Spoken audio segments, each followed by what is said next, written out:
Welcome to the Getting Past the Premium podcast, everybody. This is a show dedicated to helping insurance agents shift their focus from selling products to delivering lasting advice. I'm your host, Elliot Bassett, and each week we pick the brain of some of the top names in the risk management space. We're bringing you actionable tips for growing and scaling your book of business. Now, let's meet this week's guest. All right, welcome back to Getting Past the Premium, everybody. Here with another good friend of mine, Tom Gilroy with GKG. Tom, what's going on, man? Hey, Elliot, just coming back from the 4th of July, and so far everybody in our office still has 10 fingers, so we're following through on risk management and practicing what we preach. That's positive. No major client calls over the weekend about blowing up a car or something like that? No, nothing like that, and we don't represent Jason Pierre-Paul, so hopefully everybody stayed safe out there. Yeah, no kidding.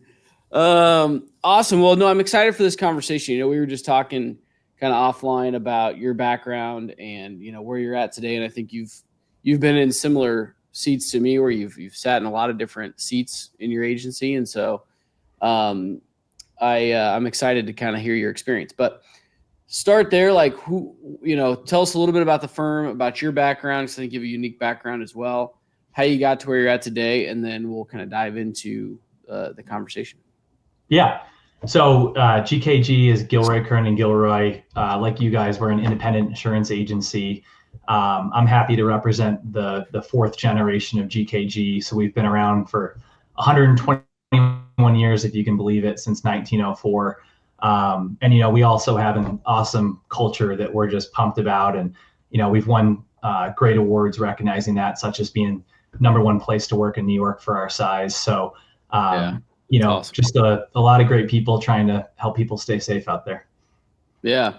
Yeah. You got us beat by 2 years. Not many folks out there that can say that. So walk through a little bit of your background though, because you spent some time outside the industry and then decided to come back and join the company. So walk through that a little bit. Just what was your experience outside of the industry? What was it like jumping into the firm? And then kind of how you got to where you're at today. Yeah, so I'm the president of the agency, working with my dad, Larry Gilroy, who's the CEO. And so prior to coming in, I had worked in banking and finance down in New York City. And it kind of hit a point where I was looking at the future, trying to find out where I could be passionate and happy long term. And nothing was coming to me. So as I started to look, started to have conversations and talked for about a year, because you can't really dip your toe into a family business and then say, just kidding. Yeah. But, came in and started out on the sales side of the business. A consultant that we both work with is famous for saying he or she who sells has a voice. And so if you really want to lead an agency, you need to be able to bring in business and prove that you can advise clients. Mm-hmm. So I actually started on life, disability, and exit planning, working on our existing book of business with a number of business advisors on our team. From there, branching out to being one of our business advisors, bringing in commercial accounts, and then getting promoted up to lead our sales team and be the president of the organization. So coming on 6 years Labor Day, we'll be back, which seems crazy, but it's just been an absolute blast. Yeah, that's wild. It's crazy. It's already past July 4th this year, but yeah, I wanted you to give that background because, I think there's people that are sitting in a similar seat. There's also people that, join firms from the ground up and have to, start from where you were and grow a book. And so take us back to, starting in the agency, you're new to the industry, right? And so how were you going about, learning, getting opportunities and building your book? And then we'll kind of get to where you're at today and what you're doing to further that. But walk through those early years and like what it was like. Yeah, I think I was really lucky early because I was walking into a stellar brand, stellar reputation, and a lot of great people. Yeah. So it wasn't about me as a person selling insurance. It was about me bringing in a great team that could collectively do it. So being able to leverage others, and I think having that foundation is critical for anyone looking at starting a career on the insurance agency. You've got to have talent, but you got to look around and say, are these the people that I'm going to grow with and support with and can be with me for the long term? So, I think I was very fortunate on that side. And then I always tell people getting into sales, I think there's 3 things that matter and you need to have 2 out of 3. So I always say it's grit, network, and expertise. And so, grit is just, are you somebody that can work hard and grit it out? Network, can you get to the decision makers that matter? And expertise, are you so good at what you do that people are compelled to move and work with you? And so I really attacked the network, building out key decision makers and getting to the right people, as well as the expertise. So how could I leverage things that I did on the banking side, one of them being M&A, to learn everything I possibly could so that when people met with me, they felt compelled that they needed to switch over to how we manage insurance and how we run things. Yeah. So, I think I have a bit of an addictive personality, like a lot of leaders that are out there. But, coming into insurance, you realize, like, you think you know a lot from the outside, but you really, next to nothing. Yeah. And so just, being humble and diving into everything you possibly can early, being curious, learning from others, that really helped me at the start. Yeah. Yeah, dude, that's awesome. I've never heard you say that. The 3 things to be good at sales: grit, network, or expertise. That's a great way to boil it down. So again, let's go back to when you're starting that. You said you focused on network and expertise, but particularly let's go back to the network piece, because I think, I don't know, there's varying different viewpoints on this in the industry of whether or not you should cold call, whether or not you should be generating referrals or COIs or, all of that. And I'm a firm believer that there's no one size fits all. You have to figure out what works for you, which is kind of why I like that framing you had. But yeah, walk us through like what you were doing specifically to build that network. Were there strategies you were using? Were you targeting anybody in specific? Like, walk through that in a little more detail. Yeah, I think, one of the struggles for me with banking was I felt the area that I was doing was very commoditized. So depending on how much money someone lent, how big the relationship was, or just if someone liked you, that's how business got done. Yeah. And so it was really frustrating that I didn't feel like we could differentiate from others. We were kind of trading services. And so for me, I really said, like, okay, how can we differentiate ourselves? How can I put effort into where it's really going to generate a return? So, I'm not the person that's going to make 1,000 cold calls a day and you just find the needle in the haystack. So I said, okay, with the time that I have, how can I find people that can differentiate? And, for us at GKG, we very much focus on the proactive side of insurance. So how can we stop a claim from happening? What's your vision and how can we help you get there? Things like that. So, I've felt that the best place to pursue was, a few different things. So one of them being scale. So is a company paying enough in insurance that when you can save them a percentage, it's meaningful? The next one would be complexity. Is it your local bagel shop who's doing a great job but may never have a catastrophe? Or are you working with someone that's transporting hazardous waste in a large hauler? And the third one would be people that are experiencing high growth. And so I said to myself, where can I find high growth companies, complex companies, large programs where the work that I do will make a meaningful impact and be a true win-win? Because I think if you can't compel the other side, it's going to be really tough to get somebody to move. So that's kind of what I zeroed in on, and my criteria of, is this worth pursuing or, trying to build out an area of expertise at GKG. Yeah, dude. Again, that's phenomenal breakdown. So you started with the end in mind, right? The clients you felt like you guys had a unique differentiator to go serve, and the way you put it, you could compel them to do business with you. And then did you work backwards on who are the people that I could find to get me introduced to those people, or I could build my network with people that, are in and around that type of client? Yeah. I think social media is a weapon, and you obviously know that, and have done incredible things on the podcast, which has led to incredible reach and so many conversations. But, one of the clients that I worked with early in the M&A field had said, "Hey, Tom, like you got to get involved in Twitter. If you can believe it, there's a small corner of people that are doing exactly the same thing and they all need help." So, I took someone's advice, I got involved, and somebody asked me if I would guest author a masterclass on what to do with M&A due diligence.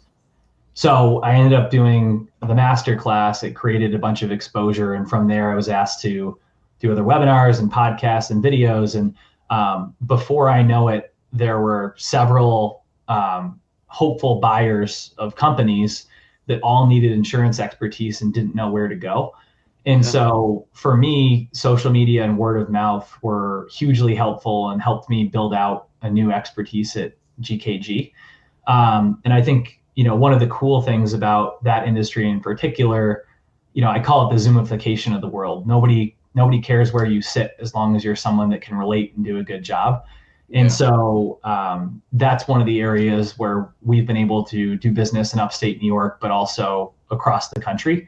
And so it's been one of the cool examples of, how you can open a ceiling where other people might have felt they were restricted to just their area code. Yeah. Yeah. You guys have done, it's been impressive to see, because I would venture to say, if I remember right, most of your prospects are coming outside of the state of New York, aren't they? Yeah, I would say, we have a really strong foundation across upstate New York. But when I came in, I was challenged by my dad and others to grow into new markets and territories and industries.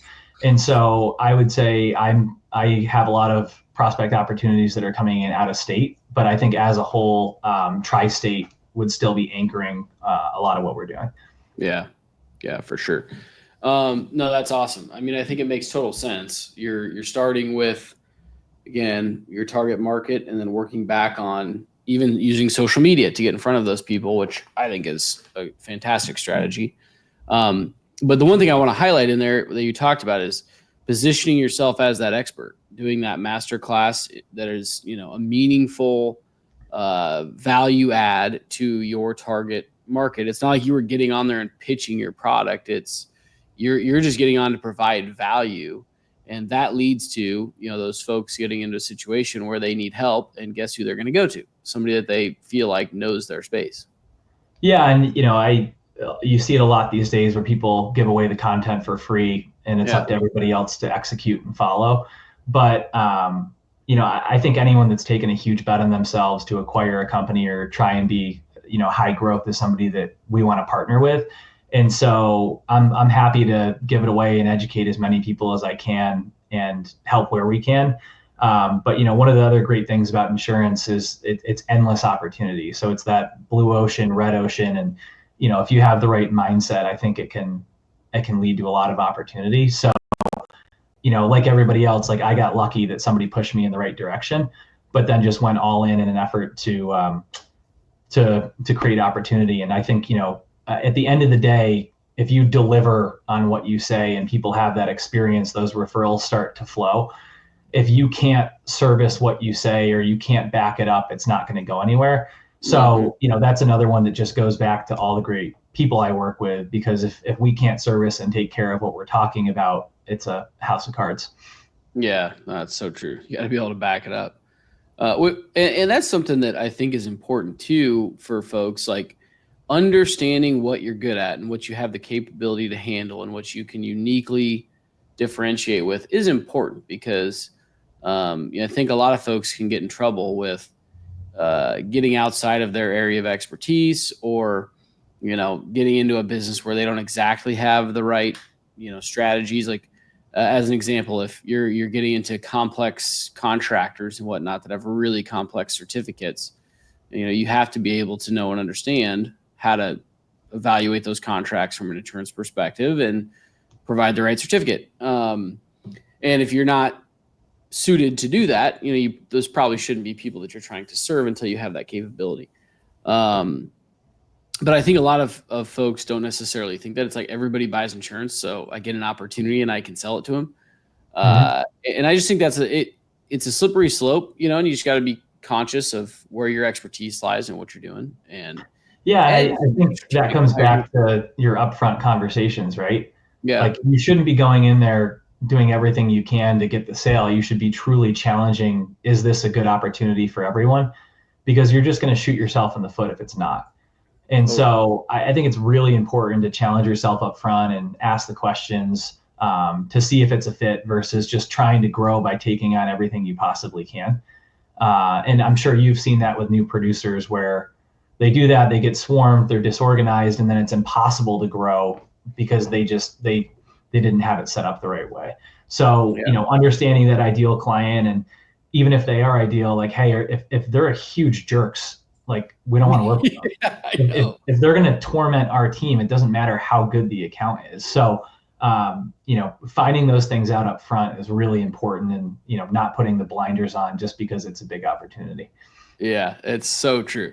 That's a big deal because you do have to protect your team too, where, if you put up with a client that's treating them like crap, that reflects on you to a degree as well. And, we just have a no a-hole rule. So, like, just don't work with a-holes. And it seems to be pretty easy. But no, I mean, I think that's spot on. And I think if somebody's growing either their book or agency, it's a spectrum, right? Like, as you continue to grow, you build out more expertise, more resources, and you take that next level up. But you just have to be cognizant that, again, you're not working with anybody and everybody just to get revenue in the door. I think, like you said, is this a good opportunity, a good fit for everyone at the table? And that's a good just gut check to know where your expertise is. But I want to go back a minute because I think this would be really relevant to your thoughts. You mentioned, like, you started and you really leaned on a really solid team. I think too often producers jump, into a new agency or whatever and feel like it's all on them rather than, like, they're trying to sell themselves and oversell their capability because they're new and they don't want people to think they don't know what they're doing, versus really leaning on their firm and the capabilities that they can bring as a team to that client. So, like, think about this in two lenses. Number one, when you first started, how you leverage that, but then what you guys are doing today to leverage that for, say, a new producer that you hired to come in.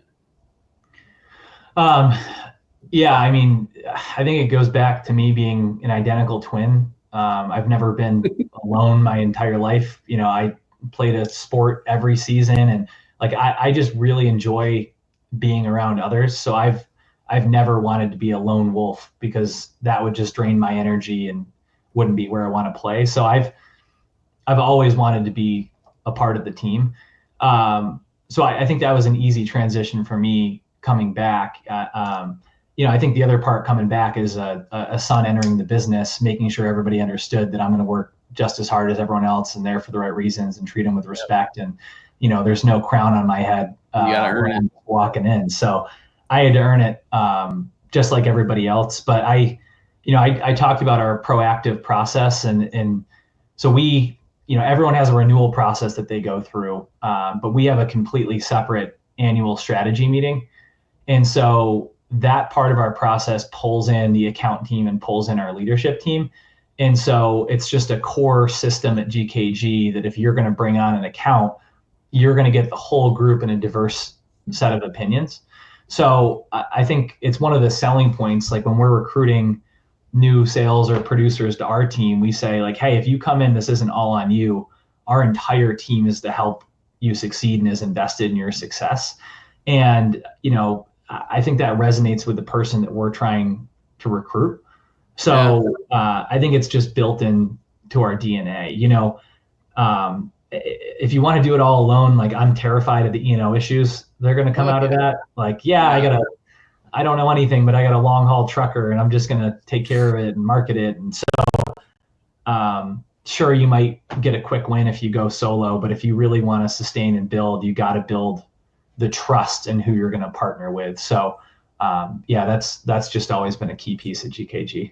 Yeah, no, for sure. I think that's so spot on.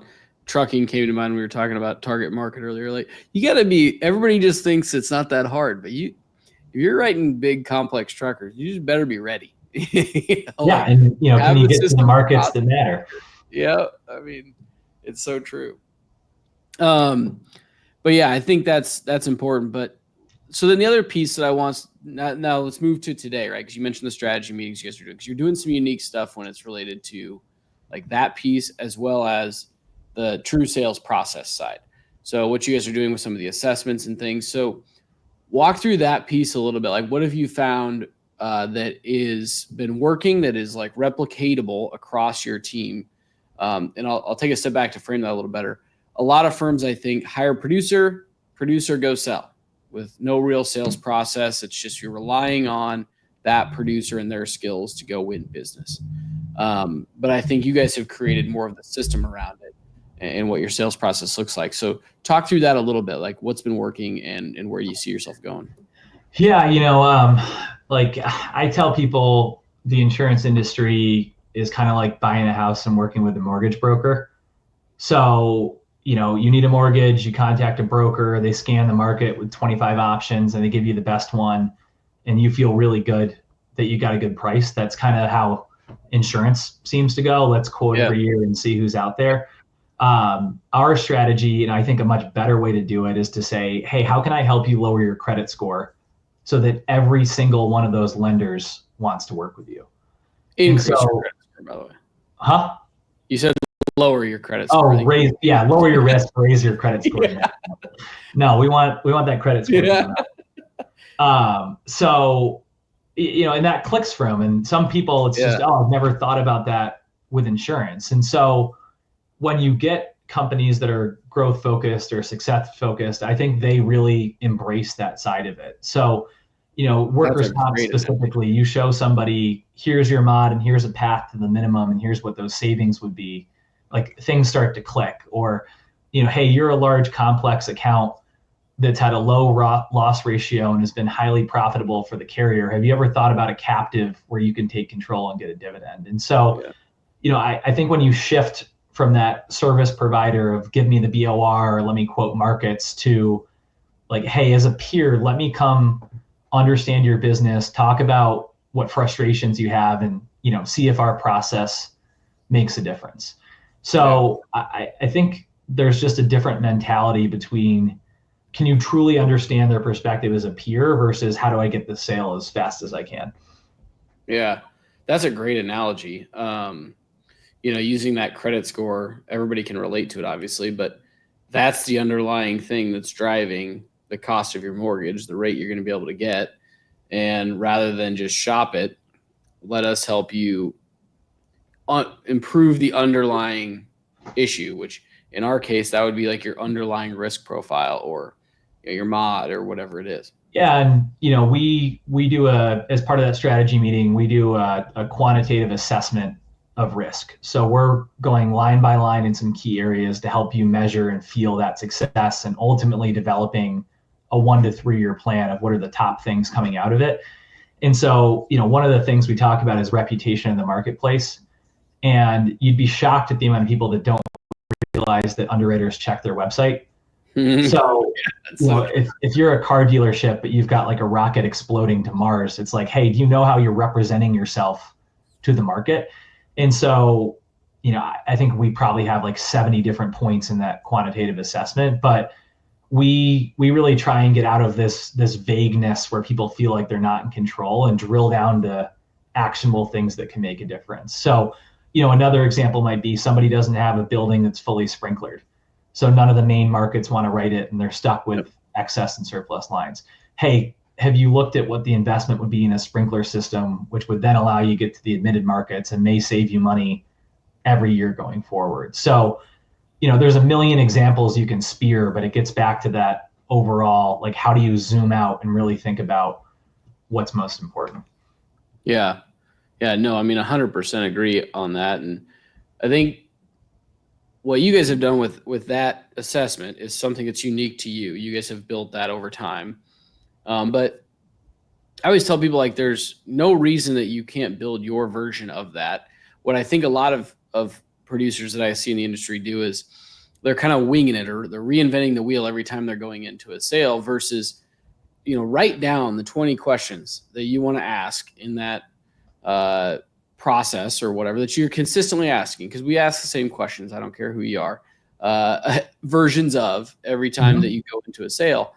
And then, if you want to go as far as like putting a scoring mechanism to it, it's not difficult to do, but do a 1 to 20 or something, whatever you want to do. But the importance is you can create consistency that you can then improve on over time. And you can add in and take out and tweak questions so that it gets you to the root cause of what you're looking for, which is ultimately identifying the areas that you can uniquely help the client. Because if you can do that, it's going to be very difficult. Like you use the word compel. I really like how you say that. It's going to be difficult for the client to not to be compelled to do business with you when they're like, wow, I know I have this problem and it seems like you get it better than anybody else. Yeah. A funny example is my dad is the oldest employee at one of his clients. So, over 30 years, everyone that's changed, he's the longest tenured person on the account. But when you walk through a vision with people for multiple years, or you walk through those scores for multiple years, and everyone's bought in, and you see the progress, that's meaningful, and that's something that you can't replicate on a whim or a willingness to quote. And so, I tell some people it's like going to the doctor every year. Like if you're not talking strategy in your business once a year, like how can someone possibly be your best advisor if they don't understand what's going on? And so, in today's world where it's about so much more than a personal relationship, I think it's one of those key things that you have to be doing out there. Well, and how many times have you gotten a client that's like, wow, nobody's ever walked through this with me. Nobody's ever like had this conversation with me. And so it's a simple way to change the client's viewpoint of their insurance broker or advisor or whatever you want to call yourself, because you're asking different, better, more pointed questions about how you can help improve their insurance program or just risk in their business. Versus when you think about what everybody else does, it's like we have better markets, we service really well, we're the best at this thing, and they all sound the same. Yeah. And I think it, like I said earlier, at the end of the day, you got to deliver and you got to believe in it, because, I think a lot of people don't do it because, they're so busy, or, they don't have time. And so if you're going to commit an hour or two to doing this, year after year, you got to have the results to back it up. Yep. And if you do, people are going to keep engaging in it. But to a new producer in the space, I would say, don't be afraid to really dig in. I think the ideal clients will appreciate how much you're trying to understand them. And if they won't give you the time, it's probably not a good fit. Yeah. Yeah. It's the ultimate pre-qualifier too. I mean, that's how we've used it a lot. We see it as a differentiator. We have a longer sales process than it seems like where everybody's going to. Everybody wants like quick technology, efficient, I want to get the information as easy as possible, quote it, get it back to the client quickly. And in certain capacities, that is what you need to do, small commercial, personal lines, things like that. But I think the larger business, even middle market, so it doesn't have to get that big. I think the way to differentiate is actually to dive in deeper with that client and spend more time and get more granular, because that's how you're going to differentiate.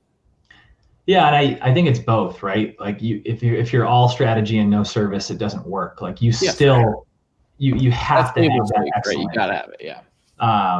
You can talk about modeling employee benefits all day, but if you can't get through the enrollment, somebody's not going to stay with you. Or you can tell them they need to digitize their benefits and get off paper, but then if you can't help them do it, we're talking a lot about strategy, and I think it's important not to downplay that. Like it's the everyday, but you have to nail that service as the foundation of what you do.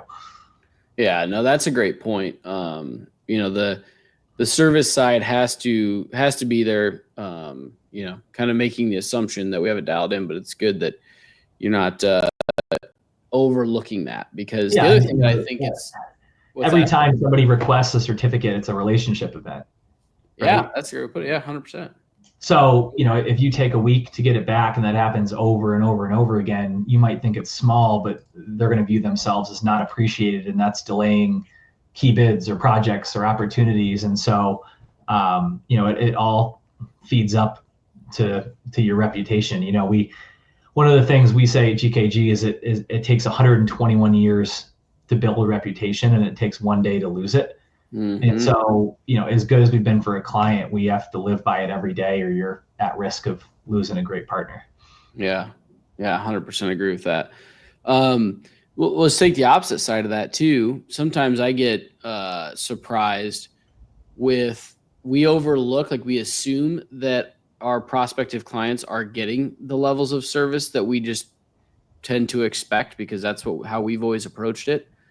And so we don't ask the questions around sometimes what we would think are simple service requests, like a certificate.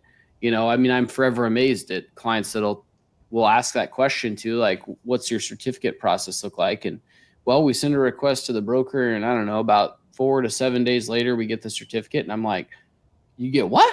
Like, that should be a less than 24-hour turnaround time to get it. Cause like, we never want to hold up anything that you're doing. If you got a job or you've got something you're relying on that certificate for, you need it back. Now, complex certs and things like that, if we need time to review it, we need to communicate that appropriately, and the client needs to know our expectations and all of that. But I get forever amazed that sometimes what we think are simple, mundane service tasks, it isn't always that way, and clients don't always know that that's the way it should be, right? And we need to be able to walk through that with them. Yeah. I think there can be a reputation out there sometimes when people sell, they wheel in like the 12-person team and everybody's in a suit and a fancy presentation and they're all in, and then you get the sale and it's just gone. Yep. And so, how do you live that experience every day? It blows my mind sometimes, the thank yous that we get, that I think is just an ordinary part of what you do. I think the other thing that's been fun is we've pulled on a lot of new talent from other agencies, and to have new people come in and share their perspective and, how appreciated they feel or how different things are. And, if somebody told me like people smile in the hallway, I'm like, what? Like, why? Yeah. Why is that new? But so it's really fun for us to grow organically. We've got a great like intern and associate program where we're trying to build up that pipeline. But it's also always refreshing, and I was one of them, to pull people in from other industries or other agencies where they don't necessarily have the culture or the special sauce, and then for our team to reflect. And you got to remember sometimes that it is different. Or yeah, I think there's a book, The Progress Principle, that talks about like celebrating the success along the way, which we're all guilty of not doing as we go. But no, it's been a lot of fun to have a lot of new faces at GKG that have shared that perspective and are helping us scale and grow. Yeah, totally. Well, you guys have been growing, which is good. Now, how do you show a client? You were just talking about how you get surprised all the time about the things that you do that you think are just daily service tasks, but going back to the 12 people in the suits roll in and they leave. I totally agree with that. We hear it all the time. What we've struggled with over time is you're in a competitive situation, and that sounds really good to the prospect, and so how do we show them that that's not always the case in the delivery of those services? It's not always as rosy as it's being painted. I can give you my thoughts, but I'm curious how you walk through that with the client and show them that, hey, here's what we do. Here's the results our clients have gotten. Doesn't matter if we have 12 people in the suits or not. Like, here's the results. Or how you go about that. Yeah, I think a couple things. So the first one would be testimonials. And so where we can have existing clients, we just say, hey, call someone up. Here's their cell phone number. They'd be happy to chat or give a testimonial. I think it's always meaningful when it comes from someone else. I would say the second thing is our system. So we start with, what's your vision? Where do you want to be in the next 3 to 5 years? How do we help? We then say, what are the things that keep you up at night, whether we can insure them or not? What are your top risks? We then, quantitatively go over that risk score, where we develop a plan and say, hey, we both agree collectively, these are the biggest 3 to 5 things we got to work on. And the other things we stated, we're going to put in the parking lot so they don't go away. And from there, we go into, here's a timeline month by month of how we feel like we're going to execute. Yeah. So I feel like when you can make it tangible and really zoom in, it helps people show that it's not about the flash. I would say we do the same thing on our renewal process. So our goal is always to deliver the renewal 30 days out where possible, to help make sure someone's informed and in control and knowledgeable. And so we break out every step along the way of what needs to happen. Mm-hmm. And so, you know, I like to talk at a macro level, but I think when you can zoom in and show someone, you know, hey, we're talking about this, but here's the process flow, or here's the system that's going to back it up. Some of those details can inspire confidence, or, you know, reaffirm what you're saying along the way. Yeah, that's been exactly our experience. So we're aligned there that talk only goes so far, and being able to put it into a systematic approach to how we work with clients is super important. And even down to the assessment level, because what we have found, we have, you know, pretty systematic assessments that we're going to walk through, and we use launch and all the things, but we use that strategically to our advantage, because we'll tell a client, like, this isn't just Elliot Bassett coming in here and asking me a bunch of questions and trying to figure out the best way I can sell you insurance. It's a consistent and systematic way we go through this with clients, so that we can accurately show you where you're at today. And then we will put the plan in place to show you where we can get you over the course of time, or whatever it is. And then they're making the decision based on that plan. Do they see the improvement that they want to see over a given period of time? And I think you can use that even up front when you're walking through that. This is the reason why you should go through this process with me, because at the end, this is the educated decision you're going to be able to make. And I think that does provide a lot of tangibility to it, when it's not just a salesperson sitting in front of them. Yeah, and I think the more you can speak their language, the more it helps. You know, with M&A, we've got a simple, like, 3-page presentation we'll show people that talks about our process and our timelines, and, you know, it has a due diligence checklist. And so it says, for commercial insurance, for benefits, for retirement, like, here's the things you need to request. And then it goes on to say, you know, here's what you need to do pre-LOI, at LOI, execution, at close, post-close. And so I think when people see that, it can bring confidence as well of, oh, somebody's not just winging it. It's a part of their system, but, you know, they're saying it in a way that I relate to. So there's certain people that are going to go, what's a LOI? It's a letter of intent. Yeah. You know, being able to speak their language or relate it to what's going to make sense to them, I think, is a big piece of it. Yeah, I totally agree with that. And I think people, go ahead. No, I was just going to say, at least in our area, a lot of schools line up with a 7/1 date. Yeah. And so, like, when you're talking about a process, like, what are the big things in the year that they need to rally around? So, you know, if you can help identify, like, hey, I don't ever want you to talk to me in this month unless it's emergency, like, we're heads down, or, hey, this is the window. I think those are some of the things that can make a difference. Yep, absolutely. Showing that you know their business and work with others in their space. Totally. And I think that consistent process gives prospects and clients a sense of, what do I want to say? They have a sense of security, because they have something to, like, fall back on. And people want to be able to say, hey, you told me you were going to do this, and either you did or you didn't. And it gives them kind of that scorecard to be able to look at, how do you evaluate this relationship? Because I think over the course of time, it's very gray in how they evaluate their insurance relationship. And sometimes it's, how many times do you take me golfing, or whatever it be, because they don't know any different.